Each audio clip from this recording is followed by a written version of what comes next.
ভাই রে ভাই, মেয়ে মানুষের মনে হয় রাত হলে খাবারের ক্রেভিং ওঠে। এই যেমন আপুর তো বাজে কেক খাওয়ার ক্রেভিং উঠেছিল। আর দেরি না করে চলে গেলে সবকিছু রেডি করতে যে দেখি ঘরে তো কিছুই নেই। বেশি দেরি না করে রাত 1টার সময় সবকিছু আনা হলো।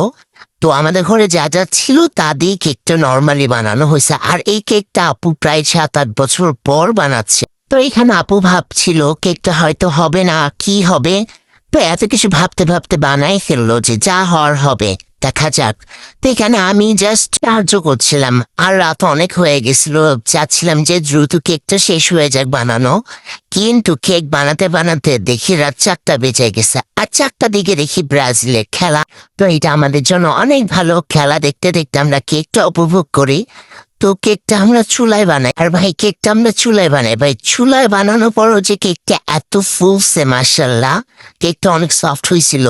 আর খেতে সত্যি বলতে অস্থির লেগেছে আমার কাছে, কারণ মিষ্টির পরিমাণটা ছিল একদম পারফেক্ট। এই জন্যই আসলে কেকটা এত ভালো লেগেছে খেতে। এত বছর পর ট্রাই করা হলো কেকটা, তাও যে এত পারফেক্টলি হবে। আর হ্যাঁ, আপনাদের কাছে কেমন লেগেছে এটা অবশ্যই আমাকে জানাবেন। আজকে বাই বাই।